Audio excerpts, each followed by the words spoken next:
की मौत हो गई है। बुजुर्ग महिला की कुछ दिन पहले ही पिटाई की थी और बीजेपी ने टीएमसी के कार्यकर्ताओं पर आरोप लगाया था। पश्चिम बंगाल में बुजुर्ग महिला की जो पिटाई हुई थी तो रिपब्लिक की टीम वहां पहुंची थी, आपको तस्वीरें भी दिखाई थी। आरोप सिर्फ यह था टीएमसी कार्यकर्ताओं का कि उस महिला के बेटे ने बीजेपी को सपोर्ट दिया था और बीजेपी के सपोर्ट देने के चलते रात में तकरीबन 2 बजे टीएमसी के जो लोग थे, जो कार्यकर्ता थे, वो घर में घुसते हैं। न सिर्फ उस व्यक्ति के साथ बल्कि उसकी मां, जिनकी उम्र तकरीबन 80 साल के आसपास रही थी, उनके साथ मारपीट की गई। बुरी तरह उनको घायल किया गया, उनको अस्पताल में भर्ती कराया गया और अब वो नहीं रही। हालांकि बीजेपी ने लगातार इस बात को लेकर के आपत्ति भी जाहिर की थी कि टीएमसी की जो गुंडागर्दी है वो अब इस कदर तक बढ़ती जा रही है।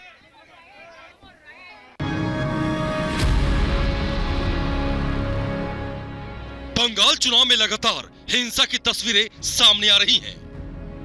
कुछ दिन पहले टीएमसी कार्यकर्ताओं पर आरोप लगे कि उन्होंने बीजेपी कार्यकर्ता गोपाल मजूमदार और उनकी 85 वर्षीय मां को घर में घुसकर पीटा। अब बीजेपी आईटी सेल के प्रमुख अमित मालवीय ने ट्वीट कर बताया है कि अस्पताल में भर्ती गोपाल की बुजुर्ग मां शोभा मजूमदार की मौत हो गई है।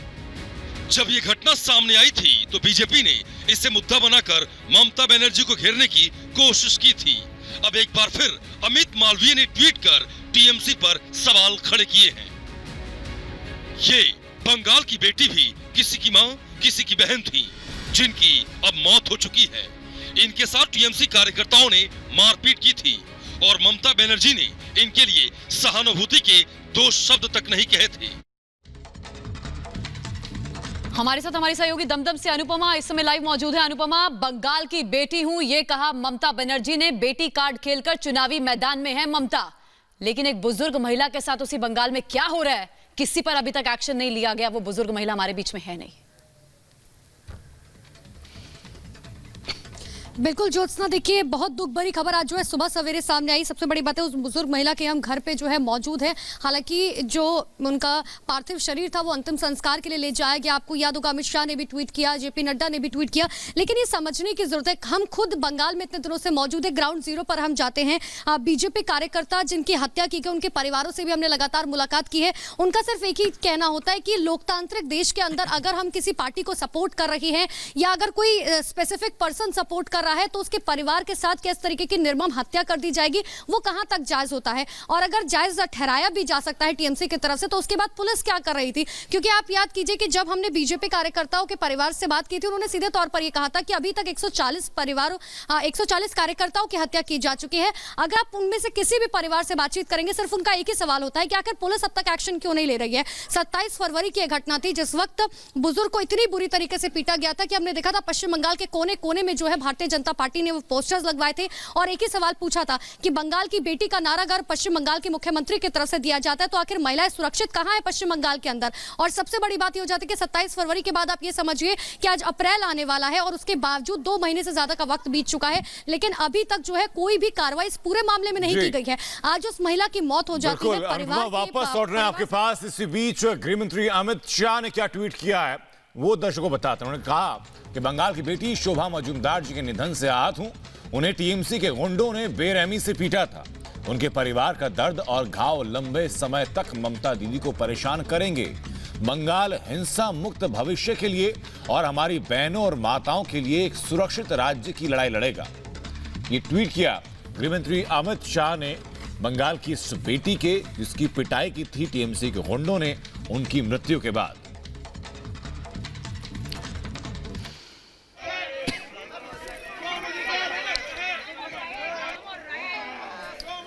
वैसे कि अनुपमा लगातार हमारे साथ बनी हुई हैं।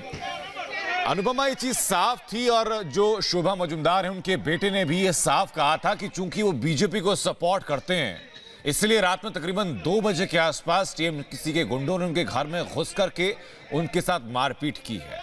परिवार का दर्द ये भरा नहीं जा सकता, लेकिन क्या ऐसी घटनाओं को मानक मान के राज्य में इस बार बदलाव के बयार देख रही हैं आप?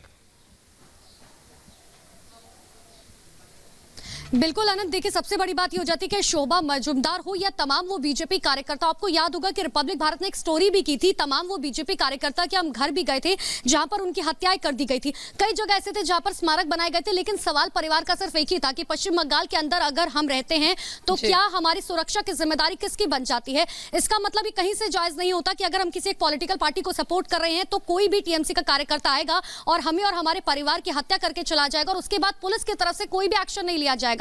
इस केस में भी ठीक ऐसे ही हुआ। फरवरी से पूरा मामला चलता हुआ आया, हमने देखा भी आखिर कि गृह मंत्री अमित शाह से लेकर तमाम भारतीय जनता पार्टी के जो बड़े नेता है जेपी नड्डा तक जब आए थे, उनसे आप बातचीत भी करेंगे तो उन्होंने एक ही बात कही है कि महिला सशक्तिकरण की बात अगर मुख्यमंत्री ममता बनर्जी की तरफ से की जाती है तो आखिर कहां महिलाएं सुरक्षित है। क्योंकि आपको देखिए ये याद होगा कि जिस वक्त टीएमसी की तरफ से अपना मैनिफेस्टो जारी किया गया था, उन्होंने साफ तौर पर एक बात कही थी कि हम जो है टिकट भी बांट रहे हैं तो हम महिलाओं को जो है आगे रख रहे हैं और पश्चिम बंगाल के अंदर महिलाओं की सुरक्षा जो है सबसे सर्वोपरि है टीएमसी के लिए। लेकिन सबसे बड़ा सवाल यही उठ जाता है कि अगर ममता बनर्जी के लिए महिलाओं की सुरक्षा सर्वोपरि है तो आखिर पश्चिम बंगाल के अंदर किस तरीके की घटना हो रही है। क्योंकि कल भी एक तस्वीर सामने निकलकर सामने आई थी जहां पर एक 12 साल की जो बच्ची थी उसको जो है टीएमसी के कार्यकर्ताओं ने उसकी बहुत बुरी तरह से पिटाई कर दी थी क्योंकि उसका भाई जो है वापस लौटते हैं बुजुर्ग महिला की मौत पर शुभेंदु अधिकारी ने क्या कहा है, ये सुनते हैं।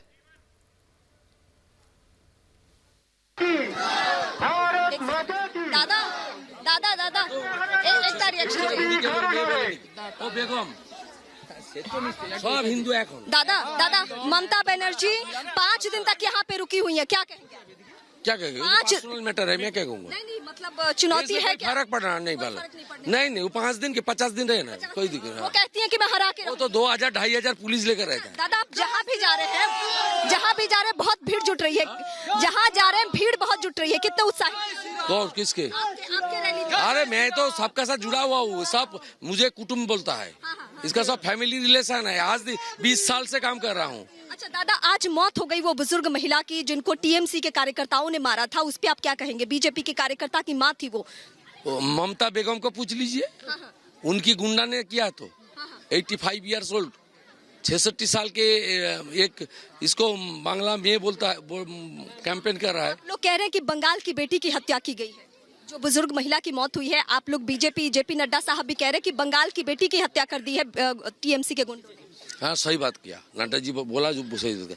इसमें फर्स्ट चरण में लोग ने तुष्टिकरण के खिलाफ वोट दी, अगले चरण में भी तुष्टिकरण जो बंगाली में तोषण बोलता है और सुफियान रुकू उसका खिलाफ ही वोट होगा। ममता दीदी कहती हैं अभी से ही ईवीएम का रोना शुरू कर दी है कि 26 सीट क्यों कह रहे, 30 सीट कह दीजिए। अमित शाह ने जब कल पीसी की थी वो कह रही हैं कि देखिए ममता बनर्जी का कोई टिप्पणी मैं नहीं करूंगा। वो प्रधानमंत्री को साला बोलती है, उसका मुंह का जबान का जो भाषा है बंगाली। को आप सुन रहे थे रीमा प्रसाद के पास ही मैं लाइव जा रही हूँ। रीमा हमारे साथ लाइव मौजूद हैं, अपने रोड शो में व्यस्त है ममता बनर्जी। रीमा, ममता बनर्जी को क्या इस बात की जानकारी मिली होगी कि उस बुजुर्ग महिला की मौत हो गई है जिसकी पिटाई का आरोप उन्हीं के कार्यकर्ताओं पर है? खूब मालूम है और इस बात पे वो रिएक्शन देगी नहीं। स्वागत राय से जब रिपब्लिक ने सवाल पूछा तो सीधे सीधे उनका कहना है कि वो मौत बुजुर्ग की पिटाई से नहीं हुई है, टीएमसी के वजह से नहीं हुई है, वो हार्ट अटैक है। जाहिर सी बात है कि चुनावी माहौल में वो क्यों कहेंगे कि हमारे कार्यकर्ताओं की गलती है, नुकसान हो जाना इससे, इस बात को भली भांति वो लोग जानते हैं। ममता इसी नंदीग्राम में है, शुभेंदु भी इस नंदीग्राम में है, दोनों कैंपेन कर रहे हैं। लेकिन इस बात की चर्चा होनी चाहिए कि एक बुजुर्ग महिला की चुनावी माहौल में पीट कर हत्या कर दी जाती है। संवेदना के दो शब्द नहीं आते हैं उन लोगों की तरफ से जो कि डोर टू डोर कैंपेन करके वोट मांग रहे हैं। ममता व्हील चेयर पे रैली कर रही है, अपना जख्म दिखा रही है, लेकिन क्या इससे बड़ी कोई तकलीफ हो सकती है कि एक मां को मारा गया, इस तरीके से मारा गया कि आज उसने आखिरी सांस ले ली। इस बात पर बोलना चाहिए ममता को, बोलना चाहिए स्वागत राय को, बोलना चाहिए टीएमसी को। लेकिन टीएमसी का पूरा काडर, कार्यकर्ताओं समेत आला कमान खामोश है और उस तारीख से खामोश है रीमा जिस तारीख से वो तस्वीरें रिपब्लिक पर हम लोगों ने दिखाई थी जब टीएमसी कार्यकर्ताओं के ऊपर आरोप के तहत इस महिला के साथ मारपीट हुई थी। वापस लौट रहे हैं, लेकिन इस महिला की मौत के बाद, बंगाल की इस बेटी की मौत के बाद बीजेपी अध्यक्ष जेपी नड्डा ने क्या कुछ लिखा है वो दिखाते हैं आप। उन्होंने लिखा कि ईश्वर बुजुर्ग मां शोभा मजुमदार की आत्मा को शांति दे। उन्हें इसलिए जान देनी पड़ी क्योंकि उनका बेटा बीजेपी कार्यकर्ता था। शोभा जी के बलिदान को हमेशा याद रखा जाएगा। वो बंगाल की मां थी, वो बंगाल की बेटी थी। माता बहनों की सुरक्षा के लिए बीजेपी की लड़ाई हमेशा जारी रहेगी। तो ये कहा है, ये लिखा, ट्विटर पे ट्वीट किया जेपी नड्डा ने। अनुपमा सहयोगी लगातार बनी हुई हैं उसी घर से जिस घर में घुस करके इनके साथ शोभा मजुमदार के साथ मारपीट की गई थी। अनुपमा, बीजेपी की तरफ से लगातार प्रतिक्रियाएं आ रही हैं। बीजेपी के तमाम आला नेता इस बात पर दुख जता रहे हैं कि शोभा मजुमदार हमारे बीच नहीं है, लेकिन जिनकी पार्टी के कार्यकर्ताओं के ऊपर यह आरोप है कि उन्होंने मारपीट की थी, वो क्यों खामोश हैं? क्या कोई प्रतिक्रिया उनकी तरफ से अभी तक? बिल्कुल आनंद, देखिए सबसे बड़ी बात यही हो जाती है, सवाल यही उठता है क्योंकि लगातार जिस तरीके से हम 27 फरवरी के बाद से देख रहे हैं, भारतीय जनता पार्टी ने बार बार ये आरोप लगाया टीएमसी के कार्यकर्ताओं पर कि टीएमसी के वो तमाम कार्यकर्ता थे जिन्होंने शोभा मजुमदार की पिटाई की इसी घर के अंदर घुसकर। लेकिन आप ये समझिए, राजनीतिक जितनी भी प्रतिक्रिया उनसे साइड रखकर अगर हम बात करें तो देखिए, आज उस परिवार से पूछे कि आखिर उनके ऊपर जो है क्या गुजर रही होगी। उस बेटे से हमने बात करने की कोशिश की थी, लेकिन यकीन मानिए वो एक शब्द जो है बोलने को तैयार नहीं हो पा रहे थे। उन्होंने अपनी मां को खो दिया। सबसे बड़ी बात है कि कोई वजह नहीं थी, सिर्फ टीएमसी के कार्यकर्ता आते हैं, इस घर में घुसते हैं और उसके बाद उनकी मां की इतनी बुरी तरह से पिटाई करते हैं कि वो उसके बाद 27 फरवरी के बाद से लगातार अस्पताल के बेड पर लेटी हुई थी, जिंदगी और मौत के बीच लड़ रही थी और आखिरकार आज जो है उन्होंने दम तोड़ दिया। सबसे बड़ी बात है कि इस पर जो है टीएमसी के तमाम बड़े नेता, आप रीमा को भी सुन रहे थे, शुभेंदु अधिकारी ने जिस तरीके से कहा कि ममता बेगम को आप कुछ बोलना चाहिए, लेकिन सौगत राय की अगर हम बात करें, ममता बनर्जी की बात करें, ममता बनर्जी एक तरफ रोड शो कर रही हैं क्योंकि 1 तारीख को वहां पर जो है चुनाव होने नंदीग्राम में। लेकिन सबसे बड़ा सवाल यही उठता है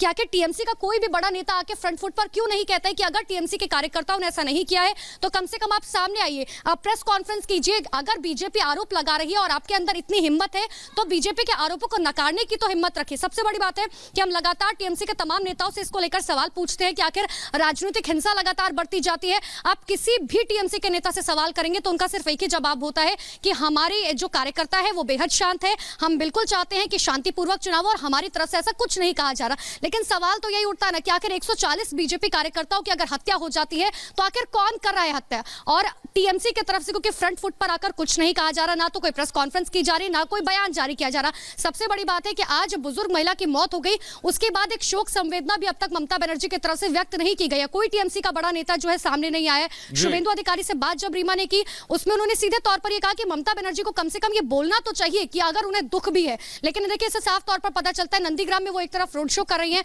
उन्हें किसी तरीके का कोई दुख नहीं है। एक महिला होने के नाते कम से कम उन्हें समझना चाहिए कि एक परिवार पर। अनुपमा, हालांकि आज के इस मौके पर ये सवाल बहुत वाजिब नहीं है, लेकिन लोगों के लिए जानना बेहद जरूरी है कि क्या टीएमसी के किसी नेता के अंदर इतनी संवेदनशीलता थी कि 27 तारीख से शोभा मजुमदार अस्पताल में भर्ती थी? क्या कोई एक नेता, एक कार्यकर्ता उनको देखने भर गया था?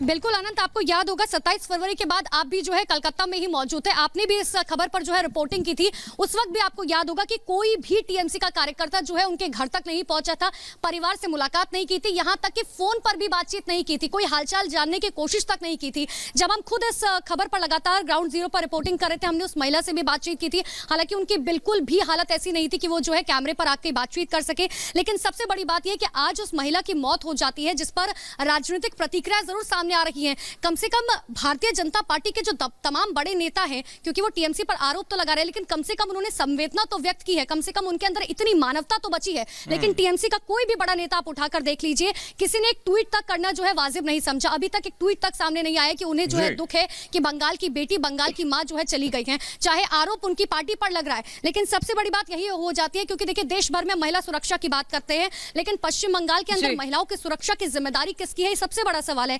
बीजेपी लगातार ये बात कहती रही है कि अगर हमारी सरकार बनती है तो महिला सुरक्षा की बात करते हैं, लेकिन अब ये देखने वाली बात होगी। हालांकि सब पता चलेगा। बिल्कुल अनुपमा, आप नजर रखिए, अपडेट के लिए हम वापस लौटेंगे। रीमा, आपके पास भी हम वापस लौटेंगे। लगातार तस्वीरों पर हमारी नजर बनी हुई है, 3 तस्वीरें आपके सामने, जिस बुजुर्ग महिला को पीटने का आरोप टीएमसी के कार्यकर्ताओं पर लगा। पहली तस्वीर में आप देख रहे हैं उनकी अंतिम यात्रा आगे बढ़ती हुई। वहीं लगातार बीजेपी आरोप लगा रही है टीएमसी पर, और अमित शाह और जेपी